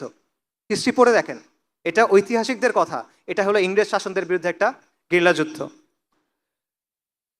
অল্প কয়েক হাজার মানুষ নিয়ে তারা শুরু করছিল। তারা প্রথম আক্রমণ করছিল ঢাকাতে, ইংরেজের একটা কুঠিতে, তারপর এটা পুরো বাংলায় ছড়ায় পড়ে এবং এক পর্যায়ে এই তাদের বাহিনীতে 50,000 মানুষ হয়ে যায়। এবং ফকির মজনু শাহর পরিচয় কি এটা কিন্তু কেউ নিশ্চিত না এখনো পর্যন্ত। খুব ইন্টারেস্টিং ব্যাপার, এই আন্দোলন 1763 থেকে শুরু করে 1800 সাল পর্যন্ত চলছে, 38 বছর বা 37 বছর, প্রায় 4 দশক ধরে চলা একটা আন্দোলন। এটা কে শুরু করলো তার পরিচয়টা কেউ জানে না এখনো, ইংরেজরা তার পরিচয় সংরক্ষণ করে নাই। কিন্তু অনেক ঐতিহাসিক বলেন যে তার পরিচয় হলো নূর উদ্দিন মোহাম্মদ বাকির জং, যিনি একটা মোগল শাহজাদা, এটা অনেকে দাবি করে থাকেন। এবং এই সময়ে অনেকগুলো বিদ্রোহ ঘটলো যেগুলো একই সাথে জড়িত, যেমন ত্রিপুরাতে শমশের গাজীর বিদ্রোহ, সন্দ্বীপে আবু তোরাবের বিদ্রোহ, মোমেন শাহিতে করম শাহের বিদ্রোহ, এবং একের পর এক এরকম বিদ্রোহ চলতে থাকে কন্টিনিউয়াসলি 3 দশক। এই সময়টায় যখন বাংলায় ফকির মজনু শাহর নেতৃত্বে এই লড়াই চলতেছে বা তার অনুসারীরা লড়াই করতেছে, তখন 1798 সালে মহীশূরে টিপু সুলতান, মহীশূরের বাঘ, ইংরেজদের বিরুদ্ধে জিহাদ করতেছেন এবং তিনি এই জিহাদে শহীদ হয়ে গেলেন। তিনি যখন শহীদ হয়ে গেলেন তখন তাকে যে পরাজিত করছিল সেই ইংরেজ বাহিনীর প্রধান ছিল কর্নওয়ালিস। কর্নওয়ালিস যখন কলকাতায় আসলো তখন কলকাতার যারা ধনিক শ্রেণী, কলকাতার যারা জমিদার, কলকাতার যারা বাবুরা, তারা কি করলো? তারা তাকে একটা স্বাগতম জানাইলো, তারা তার জন্য একটা অনুষ্ঠান করলো, তারা তার জন্য বাংলা এবং ফরাসিতে একটা মানপত্র লিখে দিল। এটা ছিল বাস্তবতা। এরপর শুরু হয় উপমহাদেশের বা হিন্দুস্তানের সম্ভবত সবচেয়ে শক্তিশালী যে তাজদিদের ধারা, সেটা হলো শাহ ওয়ালিউল্লাহ মুহাদ্দিস দেহলভী রাহিমাহুল্লাহ তার শুরু করা তাজদিদ। এটা শুরুটা হলো দিল্লিতে একটা ছোট মাদ্রাসা ছিল, মাদ্রাসার রাহিমিয়া। এই মাদ্রাসার প্রতিষ্ঠাতার নাম হলো শাহ আব্দুর রাহিম। আপনারা ফতোয়া আলমগীরির নাম শুনছেন? ফতোয়া হিন্দিয়া, এটা একটা কমিটি তৈরি করছিল, সংকলন করছিল। এই কমিটিতে শাহ আব্দুর রহিম ছিলেন এবং তার মাদ্রাসা ছিল মাদ্রাসার রাহিমিয়া। এই মাদ্রাসার যে প্রতিষ্ঠাতা শাহ আব্দুর রহিম, তার ছেলের নাম হলো শাহ ওয়ালিউল্লাহ মুহাদ্দিস দেহলভি রাহিমাহুল্লাহ। বলা হয় উনি হলেন শেখুল ইসলাম ইবনু তাইমিয়া এবং ইমাম আল গাজ্জালির মিক্স, এবং এই মিক্স খালি উপমহাদেশে সম্ভব, আর কোথাও আসলে সম্ভব না। তো উনি তাজদিদের একটা ধারা শুরু করলেন, উনি ইলমি একটা ধারা শুরু করলেন। তার ছেলে হলো শাহ আব্দুল আজিজ মুহাদ্দিস দেহলভি রাহিমাহুল্লাহ। 1803 সালে তিনি একটা ফতোয়া দিলেন। এই আলোচনা আমি অন্য জায়গাতেও করছি, আপনারা শুনছেন নিশ্চয়ই, অন্যদের কাছেও শোনার কথা, বিখ্যাত ঘটনা। 1803 সালে তিনি একটা ফতোয়া দিলেন, সেটা হলো ইংরেজদের শাসন, ফিরিঙ্গিদের যে শাসন, এই শাসনটা যেহেতু ইসলাম এখানে নাই, তাহলে ভারতবর্ষ হিন্দুস্তান এখন দারুল হার্ব, ফিকের দৃষ্টিতে এটা দারুল হার্ব। শাহ আব্দুল আজিজের এই ফতোয়া তখন অনেকেই গ্রহণ করে নিল, এবং শাহ ওয়ালিউল্লাহ মুহাদ্দিস দেহলভির যে তাজদিদের ধারা, শাহ আব্দুল আজিজ রহিমাল্লাহর যেই ফতোয়া, এটার ফলাফল হলো তরিকায় মুহাম্মাদিয়া আন্দোলন বা জিহাদ আন্দোলন। এটা এই নামেই পরিচিত, জিহাদ আন্দোলন। ইংরেজরা এটাকে বলে ভারতবর্ষের ওয়াহাবি আন্দোলন, কিন্তু এটা আসল নাম হলো তরিকায় মুহাম্মাদিয়া। ইমাম সাইয়্যেদ আহমেদ শাহিদ, আপনারা তার নাম শুনছেন, তিনি এই আন্দোলন শুরু করলেন। ওনার জন্ম হলো 1786-তে। উনি একজন কোরাইশি হাশেমি পরিবারের থেকে, হাশেমি বনু হাশেমের থেকে, এবং উনি আলেম ছিলেন না। উনি একজন যোদ্ধা ছিলেন, উনি একজন আবেদ ছিলেন, উনি একজন জাহিদ ছিলেন, এবং ওনার ব্যাপারে যত বর্ণনা আছে এটা শুনে মনে হয় যে উনি একজন ওয়ালি ছিলেন আল্লাহ। উনি একটা জামাত তৈরি করলেন, যে জামাতটার নাম হলো তরিকায় মুহাম্মাদিয়া, এবং তাদের উদ্দেশ্য ছিল ভারতবর্ষ, হিন্দুস্তানে মুসলিমদের জন্য একটা ভূখণ্ডে ইসলামী শাসন কায়েম করা। তাদের স্লোগান ছিল এলাই কালেমা রব্বুল আলমিন ইহিয়া সুনানে সৈয়দুল মুরসালিন। আল্লাহ রব্বুল আলমের কালেমাকে উঁচু করা, নবী সাল্লাল্লাহু আলাইহি ওয়াসাল্লামের সুন্নাহকে জীবন্ত করা। উনি পুরা ভারতবর্ষে সফর করে বেড়ালেন। 1812 সালে একবার, 1821-এর পরে একবার, পুরো ভারতবর্ষে সফর করলেন। এবং সফর করে উনি মানুষকে তাওহীদ, ঈমান, সুন্নাহ শিক্ষা দিলেন, এবং কুফর, শিরক, বিদা, জাহিলিয়াত থেকে ফেরত আসার জন্য আহ্বান করলেন। এটা প্রথমবার, প্রথম সফরের সময় পুরো ভারতে একটা নেটওয়ার্ক তৈরি হলো। পরের বার যখন গেলেন তাহলে বায়াত নিলেন। আগের বার বায়াত ছিল তরিকায় মুহাম্মাদিয়ার বায়াত, পরের বারে বায়াত ছিল জিহাদের বায়াত। এবং এই তরিকায় মুহাম্মাদিয়া আন্দোলন পরবর্তীতে 1831 সালে, একটু আগে বলতেছিলাম, 6 মে বালাকোটের প্রান্তরে শিখদের সাথে লড়াইয়ে তিনি সাইয়্যেদ আহমেদ শহীদ শহীদ হয়ে যান। শাহ মোহাম্মদ ইসমাইল রাহিমাহুল্লাহ, তিনিও শহীদ হয়ে যান। কিন্তু এই আন্দোলনের প্রভাবটা এরপরে থেকে যায়। আমি একটু আগেই বলছি, উপমহাদেশের যতগুলো দিনী ধারা আছে এগুলো কোনো না কোনোভাবে এই তরিকায় মুহাম্মাদের সাথে যুক্ত। আকাবিরে দেওবন্দ, আকাবিরে আহলুল হাদিস, সবাই এটার সাথে যুক্ত। হাজি ইমদাদুল্লাহ মুহাজির মাক্কি রাহিমাহুল্লাহ, আকাবিরে দেওবন্দ, তার ব্যাপারে বলা হয় তার বয়স যখন 3 বছর, তখন তাদের গ্রামে সাইয়্যেদ আহমেদ শহীদ আসছিল, এবং সাইয়্যেদ আহমেদ শহীদের কোলে তাকে দেয়া হয়েছিল, উনি তার কাছে বায়াত করছিলেন। এবং তিনি শাহ মোহাম্মদ ইসহাকের কাছে শিখছিলেন, যিনি শাহ আব্দুল আজিজের নাতি। উপমহাদেশে আহলে হাদিসদের যারা বড় ব্যক্তি, 2 জন বড় ব্যক্তি আছে, সৈয়দ নাজির হোসেন দেহলভি এবং নওয়াব সিদ্দিক খান ভূপালি বা কান্নৌজি, এনারা সবাই সাইয়্যেদ আহমেদ শহীদের দ্বারা প্রভাবিত। উপমহাদেশের যে কারামত আলী জৈনপুরি রাহিমাহুল্লাহ, তার নাম আপনারা শুনছেন, ওনারা সাইয়্যেদ আহমেদ শহীদের খলিফা। সবগুলো ধারা এটার দ্বারা প্রভাবিত, এবং তারা তাজদিদের একটা ধারা চালু করলেন। এবং এটা বাংলাদেশেও ছিল। বালাকোটে বাংলাদেশের মুজাহিদ শহীদ হয়েছেন, সাইয়্যেদ আহমেদ শহীদের কাছে বাংলাদেশের মানুষ বায়াত করছে। তিতুমির রাহিমাহুল্লাহ, বাংলার না, তিনি সাইয়্যেদ আহমেদ শহীদের খলিফা ছিলেন। তিনি সাইয়্যেদ আহমেদ শহীদের সাথে হজে গেছিলেন, এবং সাইয়্যেদ আহমেদ শহীদের একজন বিখ্যাত খলিফা ছিলেন মাওলানা ইনায়েত আলী। উনি বাংলাদেশের এই যে উত্তরবঙ্গের যে এরিয়াটা, এখানে এসে দীর্ঘ সময় দাওয়া করছেন। এবং বাংলাদেশের যে মানুষ, বাংলাদেশের ছোট ছোট গ্রামের মানুষ, তারা মুষ্টি বলতো, এটা ছোট ছোট করে চাল দিত, প্রত্যেক ঘর থেকে চাল দিত। কেন? ওনারা জিহাদ করবেন, এই জিহাদের জন্য আমরা এটা দিচ্ছি। বাংলাদেশের মা বোনেরা তারা তাদের অলংকার দিত, কেন? মুজাহিদদের জন্য এটা দাও। এবং বাংলাদেশের ঘরের গরু বাছুর বিক্রি করে তারা মুজাহিদদের জন্য এটা দিত।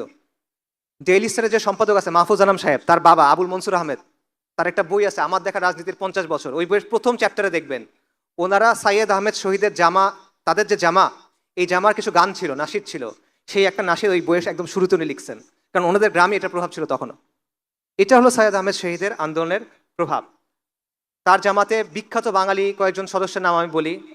একজন হলো মাওলানা ইমাম উদ্দিন আল বাঙ্গালী, নোয়াখালীর বিখ্যাত মানুষ, ওয়ারেস আলী বাঙ্গালী, নূর মোহাম্মদ নিজামপুরি আল বাঙ্গালী, এনারা সবাই সাইয়েদ আহমেদ শহীদের জামার মধ্যে ছিলেন।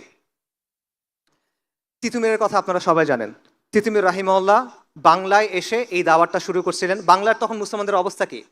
মুসলমানরা তখন ধুতি পরে, মুসলমানদের নাম হিন্দুদের মতো, মুসলমানদের নামের শুরুতে শ্রী যোগ করে, পূজার জন্য মুসলমানদের কর দিতে হয়, মসজিদ বানাতে হলে হিন্দুদের গিয়ে কর দিতে হয়, এরকম একটা অবস্থা। এবং মুসলমানরা হিন্দুদের অনুকরণ করতেছে সব কিছুর মধ্যে। এই অবস্থায় তিতুমির রাহিমাহুল্লাহ এসে কোরআন সুন্নাহর দাওয়াত দিলেন, কুফর শিরক বিদা ফাহিশার বিরুদ্ধে দাওয়াত দিলেন। এবং তিনি মুসলিমদের বললেন যে তোমাদের নাম এরকম হইতে হবে, তোমরা ধুতি বন্ধ করে এই পড়ো, লুঙ্গি পড়ো। এই বিষয়গুলো তারা তখন করলেন এবং তার চারপাশে বিরাট একটা জামাত তৈরি হয়ে গেল। এবং যখন জামাত তৈরি হয়ে গেল তখন এই হিন্দু জমিদাররা তার বিরোধিতা করলো, তাদের বিরুদ্ধে অ্যাটাক করা শুরু করলো। এবং তখন নারিকেল বাড়িয়াতে একটা বিরাট মসজিদ ছিল, সেইখানে তারা একটা কেল্লা তৈরি করলো যেটার নাম হলো বাঁশের কেল্লা। এবং খণ্ড খণ্ড যুদ্ধ হলো যেখানে তারা ইংরেজ আর্মিকেও পরাজিত করলো। 1830 নভেম্বর থেকে 1831 নভেম্বর পর্যন্ত 24 পরগনা এবং নদিয়ার বিশাল এলাকা তিতুমির রাহিমাহুল্লাহ যে জামাত দখল করে রাখছিল। এবং তিনি সেখানে ইসলামী শাসন কায়েম করছিলেন। তিনি নিজেকে বাদশা ঘোষণা করছিলেন এখানে। এবং ওখানে কাজী ছিল, ওখানে ইসলামী শরিয়া অনুযায়ী আদালত ছিল, বিচার হইত। পরবর্তীতে 1831 সালে 19 নভেম্বর বাঁশের কেল্লায় ইংরেজদের বিশাল বাহিনী আসলো। ফজরের পর আক্রমণ হলো। তিতুমির রাহিমাহুল্লাহ তার সন্তান সহ তার জামাত সহ শহীদ হয়ে গেলেন। তার বাহিনীর সেনাপতি ছিল গোলাম মাসুম, তার ভাগ্নে। তাকে ইংরেজরা বলল যে তুমি মাফ চাও, ক্ষমা চাও, তোমাকে ছেড়ে দিব। উনি বলেন আমরা ফিরিঙ্গি কাফেরদের কাছে মাফ চাইবো না। তখন ওনাকে ওইখানে ফাঁসি দেয়া হলো।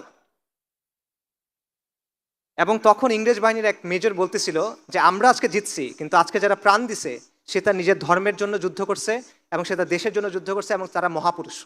ইংরেজরা এটা বলতেছে। এটা হলো আমাদের আজাদির আন্দোলনের ধারা। এটা হলো আপনার পূর্বপুরুষ ভাই। হাজী শরীয়তুল্লাহর আন্দোলন, ফরাজি আন্দোলন নিয়ে আমি দীর্ঘ আলোচনা করছি অন্য জায়গায়, এখানে অত কথা বলবো না। ফরাজিদের অবস্থা সেম ছিল, বাংলার অবস্থা একই রকমের ছিল। একই রকমের কুসংস্কার, একই রকমের বেদা, একই রকমের শিরকি প্রথা বাংলার মধ্যে ঢুকে গেছিল। পার্থক্য হলো তরিকায়ে মুহাম্মাদিয়া এবং তিতুমির সরাসরি লড়াই শুরু করছেন, কিন্তু হাজী শরীয়তুল্লাহ এটা করতে পারেন নাই। তারা প্রথমে সমাজের মধ্যে দাওয়াতি কাজ করছেন, ইসলাহি কাজ করছেন, মানুষকে দিনের দিকে ডাকছেন। পরবর্তীতে তারা আন্দোলন সংগ্রাম করছেন। কিরকম? তারা কর দেন নাই, অসহযোগ আন্দোলন করছেন। তারা নীলকরদের কুঠি ঘেরাও করছেন। তারা কৃষক বিদ্রোহ করছেন। তারা খাসমহল দখল করে নিছেন। এবং তারা কি করছেন? তাদের যে অঞ্চল ছিল, যেই অঞ্চলে তাদের নিয়ন্ত্রণ ছিল, সেখানে তারা শরিয়া অনুযায়ী বিচার করতেন। অর্থাৎ ব্রিটিশ শাসনের অধীনে থেকে তারা নিজস্ব একটা ছায়া শাসন ব্যবস্থা গড়ে তুলছিলেন। এটা হলো ফরাজি আন্দোলনের অবস্থা। এবং ফরাজি আন্দোলনের স্লোগান ছিল যে তারা বলছিল যে জমিন যার, লাঙ্গল যার, জমিন তার। এবং তাদের স্লোগান ছিল যে সৃষ্টি যার, আইন তার। এগুলো তাদের স্লোগান। এবং এই যে তরিকায়ে মুহাম্মাদিয়া যে আন্দোলন, জিহাদ আন্দোলন, তিতুমির রাহিমাহুল্লাহ যে আন্দোলন, হাজী শরীয়তুল্লাহ যে আন্দোলন, এগুলো সব একসুতায় গাথা। এবং এটা কিরকম ছিল যে ফরাজি আন্দোলনের প্রভাব ছিল বাংলার পূর্ব দিকে এবং দক্ষিণ দিকে, আর তরিকায়ে মুহাম্মাদিয়া যে আন্দোলন এটার প্রভাব ছিল উত্তর এবং পশ্চিমবঙ্গে। এবং এই দুটো মিলে পুরো বাংলা কাভার হয়ে যায়। এবং ইংরেজরা এই দুটাকে একই মনে করতো, এই জন্য তারা দুটাকে বলতো ওয়াহাবি আন্দোলন, যদিও এই দুটার মধ্যে কিছু পার্থক্য ছিল।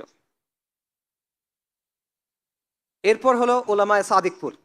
এটা হলো সাইয়েদ আহমেদ শহীদের আন্দোলনের সবচেয়ে সক্রিয় যে ধারা, সেটা হলো ওলামায়ে সাদিকপুর। সাইয়েদ আহমেদ শহীদ 1831 সালে শহীদ হয়ে গেলেন।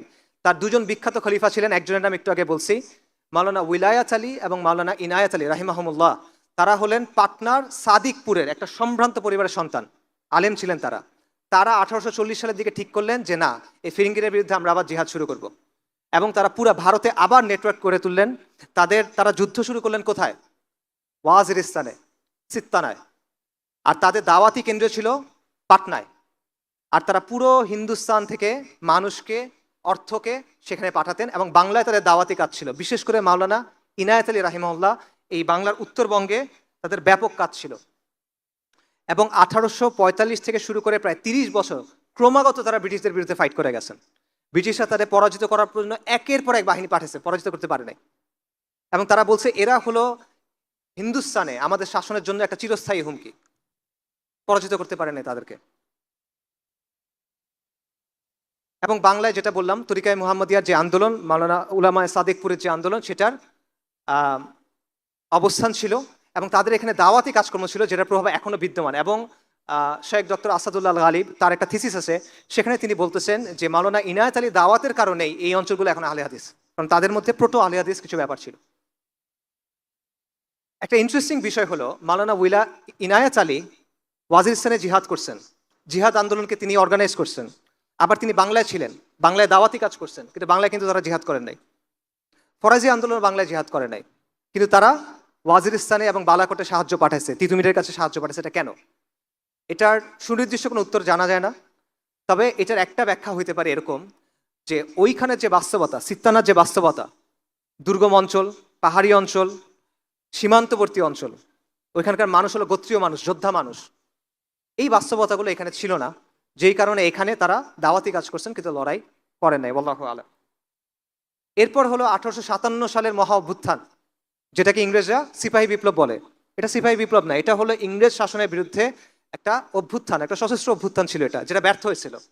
কিন্তু এই অভ্যুত্থানের পেছনে মূল, এটা একটা জাতীয় অভ্যুত্থান ছিল, এখানে হিন্দুরাও অংশগ্রহণ করছে, শিখরাও অংশগ্রহণ করছে, এটা সত্য, কিন্তু এখানে মূল চালিকা ছিল মুসলিমরা, এটা ব্রিটিশ ঐতিহাসিকরা স্বীকার করে।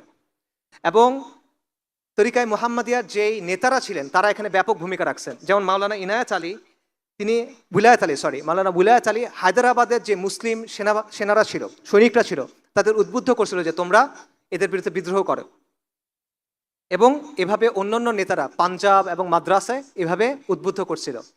মাওলানা আহমদুল্লাহ শাহ নামে একজন মানুষ ছিলেন রাহিমাহুল্লাহ, তিনি ইন্ডিয়া ঘুরে ঘুরে মুসলিমদের কাছে বয়ান করতেন যে এই ফিরিঙ্গি কাফেরদের বিরুদ্ধে আমাদের জিহাদ করতে হবে, এরা আমাদের উপর অনাচার করতেছে, এরা আমাদের উপর কুফর চাপায় দিছে, এদের বিরুদ্ধে আমাদের জিহাদ করতে হবে। এবং এই কারণে তার মাথার উপরে 50,000 রৌপ্য মুদ্র পুরস্কার ঘোষণা করা হয়েছিল, যে মাওলানা আহমদুল্লাহর মাথা এনে দাও, তাকে 50,000 রূপা দেওয়া হবে, রৌপ্য মুদ্রা দেওয়া হবে। এবং শেষ পর্যন্ত তাকে শহীদ করে দেওয়া হয়। এবং এই কারণে 1857 যে অভ্যুত্থান, এটা যখন ব্যর্থ হলো, তখন সবচেয়ে বেশি শাস্তি দেওয়া হয়েছিল কাদের? ওলামায়ে কেরামদের। শুধুমাত্র দিল্লিতে 500 ওলামায়ে কেরামকে ফাঁসি দেওয়া হয়েছিল, এবং হাজার হাজার ওলামায়ে কেরাম এবং ছাত্রদের, তলেবুল ইলমকে হত্যা করা হয়েছিল। শামেলির কথা আপনারা জানেন, 1857 সালের কথা। উত্তরপ্রদেশে একটা জায়গা আছে শামেলি, সেই জায়গাতে ব্রিটিশরা পালায় যায়, মুসলিমরা রাস্তায় বের হয়ে আসে, এবং 3-4 মাসের মতো এখানে মুসলিমদের শাসন ছিল। এই শাসনের সামগ্রিক নেতৃত্বে কে ছিল? হাজি ইমজাজুল্লাহ মুহাজির মাক্কি রাহিমাহুল্লাহ। এবং সেইখানে যোদ্ধাদের নেতৃত্বে কে ছিল? মাওলানা কাসেম নানুতুবি রাহিমাহুল্লাহ। এবং সেখানে কাজী ছিল, কাজী কে ছিল? রশিদ আহমেদ গঙ্গোহী রাহিমাহুল্লাহ। এই নামগুলো পরিচিত লাগে? এরা কারা? আকাবিরা দেওবন্দেরা। এর পরবর্তীতে ওনারা গিয়ে 1866 সালে দেওবন্দ আন্দোলন শুরু করেন, দেওবন্দ মাদ্রাসা দারুল উলুম দেওবন্দ প্রতিষ্ঠা করেন। তারাও এই সময়ে ইসলামী শরিয়া কায়েম করার চেষ্টা করছিলেন। তো এই হলো আমাদের আজাদির আন্দোলনের ধারার একটা সংক্ষিপ্ত সামারি। সংক্ষিপ্ত বলছে, এটা আরো লম্বা আলোচনা করা সম্ভব। সাহাবা মসজিদ থেকে শুরু করে শাহ মখদুম, শাহজালাল থেকে শুরু করে শাহ ওলিউল্লাহ, মজনু শাহ থেকে শুরু করে তিতু মীর, হাজি শরীয়তুল্লাহ থেকে শুরু করে হাজি ইমদাদুল্লাহ, সাইয়দ আহমেদ শহীদ থেকে শুরু করে ইনায়েত আলী রাহিমাহুমুল্লাহ। এটা হলো আমাদের উত্তরাধিকার, এটা হলো আমাদের সিলসিলা, এটা হলো আমাদের আদর্শ, এটা হলো আমাদের পরিচয়। আপনারা এই সিলসিলার মানুষ। আমাদের কাছে ইসলামটা এসে পৌঁছাইছে, আজকে এসে আমরা এখানে আলোচনা করতেছি, অবশ্যই এটা আল্লাহ আজ্জা ওয়া জাল্লার ইচ্ছা, বাকি এই মহান মানুষদের কুরবানি, এই মহান মানুষদের ত্যাগ তিতিক্ষার কারণে।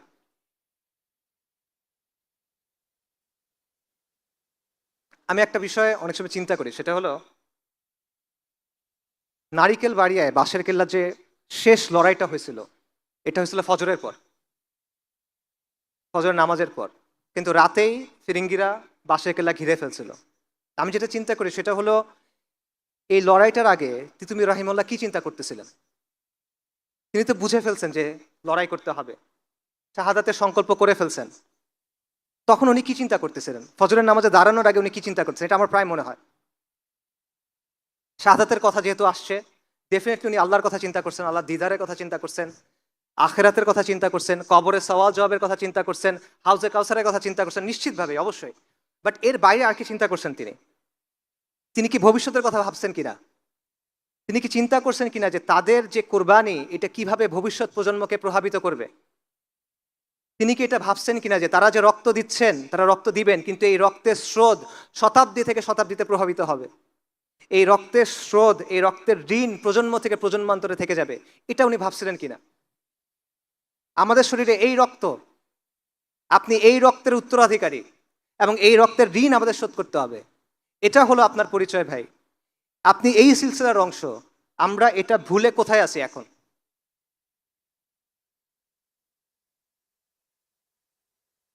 চিন্তা করে দেখেন, ওনারা যদি দেখতো যে এত কুরবানির পর আজকে মুসলমানের ছেলেরা তারা কাফেরদের অনুকরণ করতেছে, তারা মুশরিকদের অনুকরণ করতেছে, তাদের কাছে আসলে কেমন লাগতো?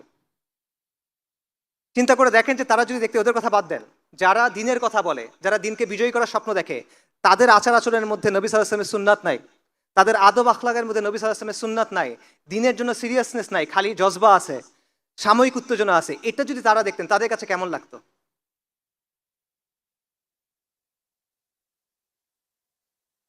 আপনারা অনেক সম্মানিত, অনেক মর্যাদাবান একটা পরম্পরার অংশ। আমরা অনেক মর্যাদাবান একটা সিলসিলার অংশ। আমরা অনেক বড় গৌরবের উত্তরাধিকারী, কিন্তু এটা আমরা বুঝি না, এটা আমরা উপলব্ধি করি না। এই জিনিসটা ভাই আমরা উপলব্ধি করার জন্য চেষ্টা করি।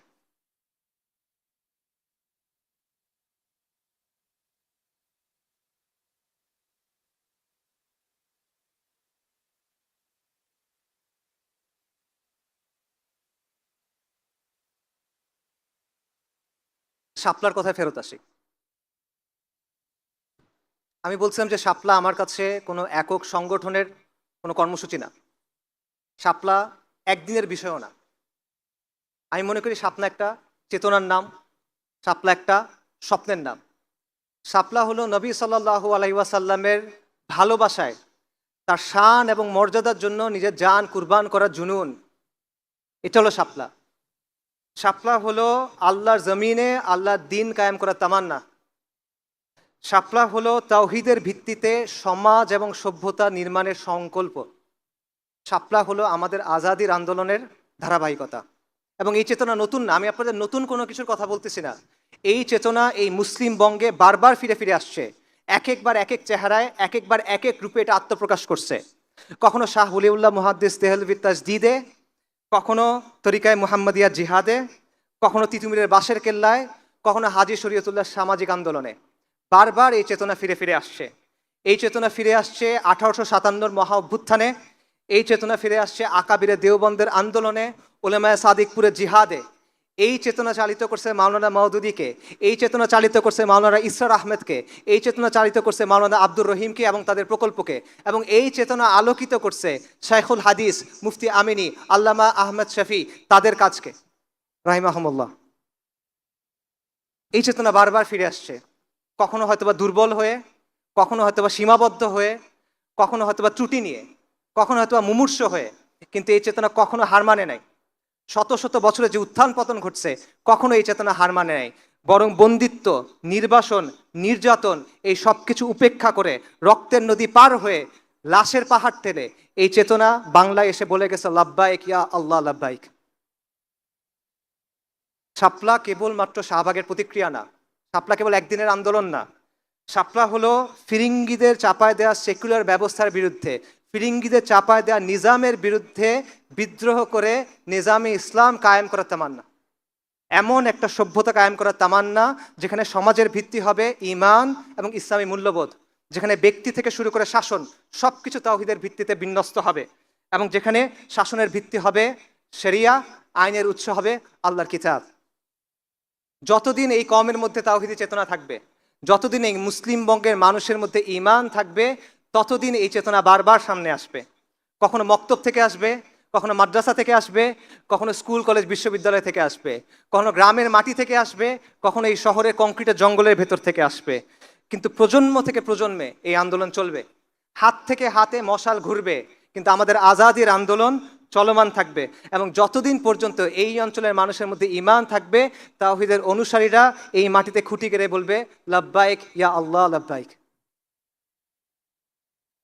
এই আন্দোলন চলবে যতক্ষণ পর্যন্ত এই জমিনে আল্লাহর দ্বীন কায়েম না হয়। এবং ইনশাআল্লাহ এই জমিনে আল্লাহর দিন কায়েম হবে।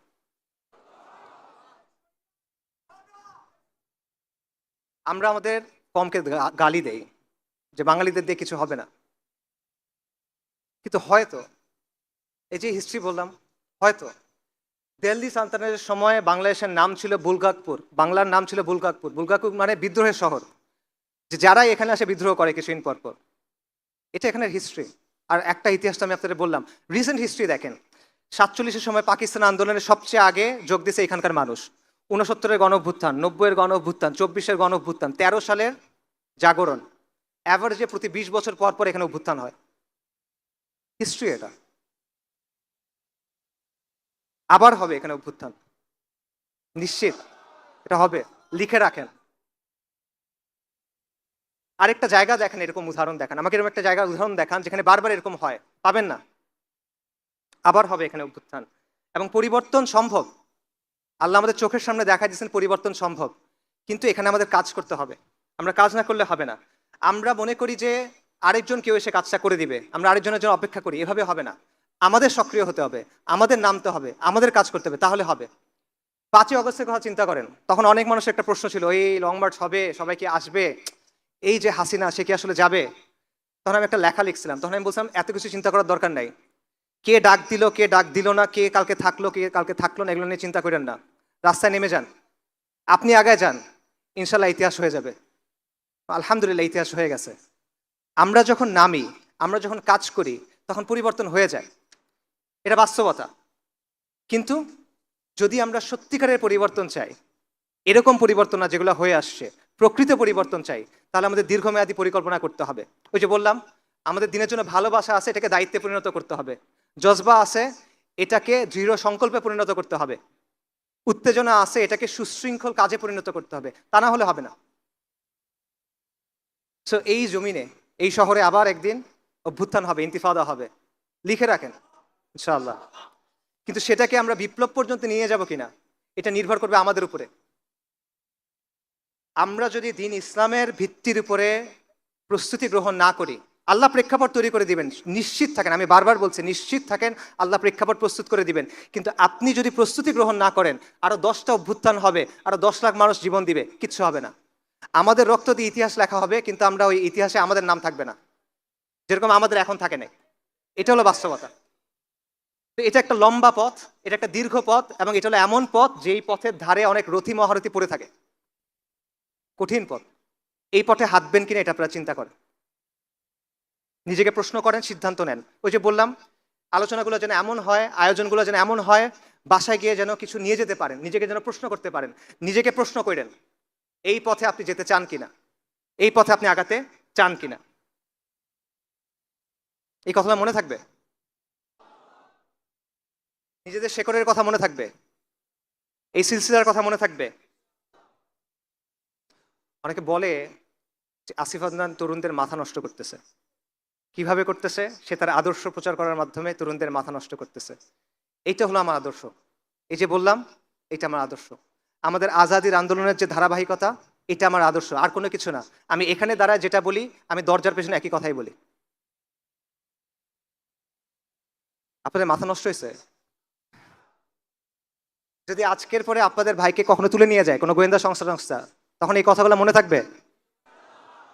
কোনটা মনে থাকবে, আমার কথা নাকি আমার কথাগুলা? আমাকে মনে না থাকলে সমস্যা নাই, হাসবুনাল্লাহু ওয়া নি'মাল ওয়াকিল। কথাগুলো যেন মনে থাকে, কারণ এইটা আমাদের অতীত, এইটা আমাদের ভবিষ্যৎ, এটা আমাদের বর্তমান। এই যে ধারাবাহিকতা, এটা আমাদের ডেস্টিনি। এটা ছাড়া আমাদের কোনো মুক্তি হবে না ভাই, সম্ভব না। ইতিহাস সাক্ষ্য দেয় যে এই জমিনে 1000 বছর ধরে ইসলাম আছে। ইতিহাস সাক্ষ্য দেয় এই জমিনের মানুষ শতাব্দীর পর শতাব্দী ইমানের জন্য সংগ্রাম করে গেছে। ইতিহাস সাক্ষ্য দেয় এখানে 550 বছর মুসলিমদের শাসন ছিল, ইনশাল্লাহ এখানে আবার ইসলামী শাসন কায়েম হবে। আমাদের আজাদির আন্দোলন পূর্ণতা পাবে ইনশাআল্লাহ, এবং এই দিনকে বিজয়ী করা, এটা আমাদের ম্যানিফেস্ট ডেস্টিনি। আমাদের আর কোনো পারপাস নাই এই দিনকে বিজয়ী করা ছাড়া। আমাদের পেছনে কারা দাঁড়ায় আছে? এটা একটা কাফেলা, এই কাফেলার পেছনে কারা দাঁড়ায় আছে বলেন? শাহ ওয়ালিউল্লাহ, শাহ জালাল, সৈয়দ আহমেদ শহীদ, তিতুমির, শরীয়তুল্লাহ, মাওলানা উইলায়াত আলী, মাওলানা ইনায়াত আলী, আকাবির দেওবন্দ, তারা আমাদের পেছনে দাঁড়ায় আছেন। আর এই কাফেলার শেষ মাথা কোথায় বলেন? এই কাফেলার শেষ মাথায় কারা দাঁড়ায় আছে? আল মালহামাতুল কুবরার যে বরকতময় কাফেলা সেটা দাঁড়ায় আছে আপনার সামনে। আমাদের সামনে এই রাস্তা কোথায় গিয়ে শেষ হয়েছে? আল মাহাদি আল মুনতাজারের যে আবির্ভাব সেখানে গিয়ে শেষ হয়েছে। সাইয়েদানা ঈসা ইবনে মারইয়াম আলাইহিমুস সালাতু ওয়াস সালাম তার যে আবির্ভাব সেখানে গিয়ে এটা শেষ হয়েছে। এই আন্দোলন চলমান থাকবে। আর প্রতিশ্রুতি আল্লাহ দিছেন সাফল্যের। এই প্রতিশ্রুতি গ্রহণ করেন, এই দায়িত্ব গ্রহণ করেন। শাপলা চত্বরের রক্ত আপনাদেরকে ডাকে, বালাকোটের রক্ত আপনাদেরকে ডাকে, বাঁশের কেল্লার রক্ত আপনাদের ডাকে, সিত্তানার রক্ত আপনাদেরকে ডাকে, পলাশির রক্ত আপনাদের ডাকে, বদর, উহুদ, খন্দক, মুতার যে রক্ত সেটা আপনাকে ডাকে। এই রক্তের সাথে গাদ্দারি করেন না। এই রক্তের দাবি পূরণ করতে হবে, এই রক্তের ঋণ আমাদের পূরণ করতে হবে। এটা মুসলিম বঙ্গ, আমরা মুসলিম, আল কোরআন আমাদের মুক্তির মহাসনদ। আমি আপনাদেরকে ডাকতেছি, আপনারা ওই ইতিহাসের সৈনিক হন যেটা আমাদের বিজয়ের দিকে নিয়ে যাবে। আপনারা ওই সভ্যতা নির্মাণের সৈনিক হন যেটা আমাদের বিজয়ের দিকে নিয়ে যাবে। আপনারা এই পথে আসেন, আল্লাহ আপনাদের মহা সাফল্যের প্রতিশ্রুতি দিয়েছেন। আমার প্রতিশ্রুতি না, আল্লাহ আজ্জা ওয়া জাল আমাদের প্রতিশ্রুতি দিয়েছেন। উলাইকা হিজবুল্লাহ আলা ইন্না হিজবুল্লাহি হুমুল মুফলিহুন ওয়া মা আলাইনা ইল্লাল বালাগ। আসসালামু আলাইকুম ওয়া রাহমাতুল্লাহ।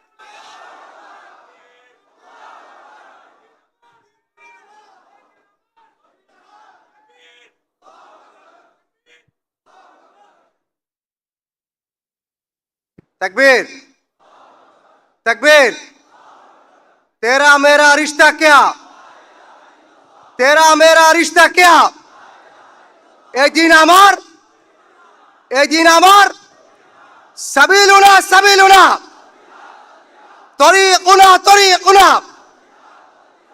इम्मा शहादा, इम्मा शहादा। ঘুরে ডাকছে তোমারি ভাই, মিটাবে জুলুম চিরতরে, তাকে কোথা খুঁজে বলো পাই।